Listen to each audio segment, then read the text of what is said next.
week 8 of the fantasy football season. And here's a few tight ends I looked at on the wire this week. So tight end, another tough position.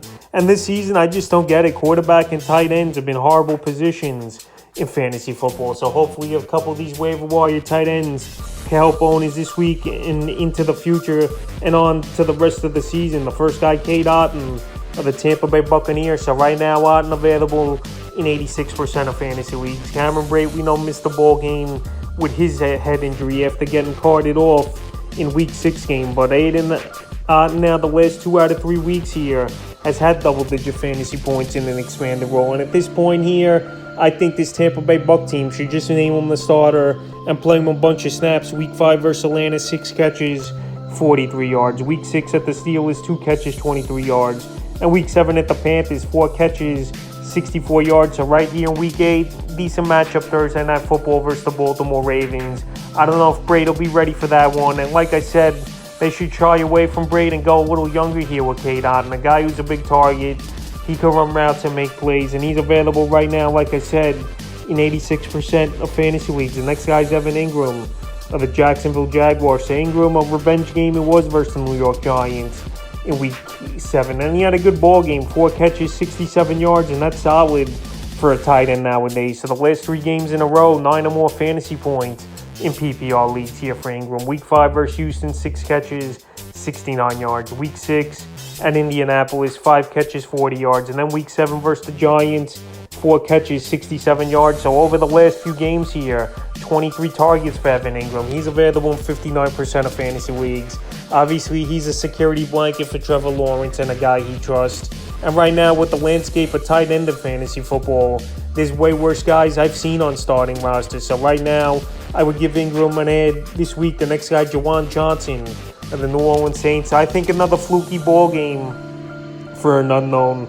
It wasn't this one, but Juwan Johnson, he found the end zone twice in that one for the New Orleans Saints at Arizona. It was a lot of garbage time in that game, and Adam Trautman was out as well, but we've seen some flashes from Johnson this season. But the last couple games for him, Week 6 versus Cincinnati, 4 catches, 41 yards on 6 targets. In Week 7 in Arizona, 5 catches, 32 yards and 2 touchdowns. So right now, Johnson, he's available in 97% of fantasy leagues. If you want to roll the dice with him and think he could do similar numbers once again, why not? Because in Week 8, he actually has a pretty decent matchup versus the Raiders that give up the 3rd most fantasy points to tight ends on the season. The next tight end is Greg Dulcich of the Denver Broncos. So this Bronco team's a mess, obviously. They're not doing much right now. And they lost to the New York Jets in a tough ball game, 16-9. But Greg Dulcich, he made a few plays in that one. And so far, since he came off the injured reserve, he's been a serviceable tight end in the first 2 games he's played this season. Week 6 at the Chargers, 2 catches, 44 yards, and a touchdown. And Week 7 versus the Jets, 6 catches, 51 yards on 9 targets. So the important thing is here, he's making plays. And in the last 2 games since he's returned, 12 targets for Greg Dulcich. So Week 8 here, pretty decent matchup versus the Jacksonville Jaguars. And I believe that ball game's in London next Sunday here. So right now, Dulcich available in tons of fantasy leagues here at 89%. And it was the last 2 weeks since he's returned, he's been serviceable for fantasy owners. And a guy to keep an eye on. And the 5th and final tight end I look to get on the wire this week, Irv Smith Jr.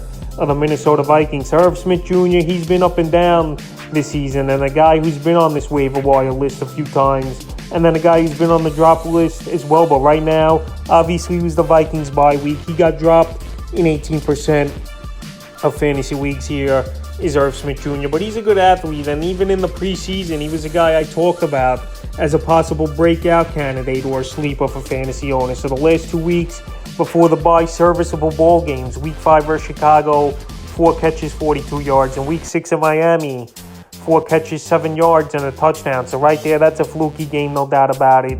But Week 8 in a potential shootout versus the Arizona Cardinals that give up the 2nd most fantasy points to tight ends this season here. I think Irv Smith could have a good game. And just like a guy mentioned early in the video, Juwan Johnson did have 2 touchdowns in Week 7 versus the same Arizona Cardinal defense. So right now, in a good offense, getting some red zone looks, and serviceable for the most part this season. Irv Smith Jr. is a play I would look to add this week. So that's a few tight ends I look to add on the waiver wire for Week 8 of the fantasy football season.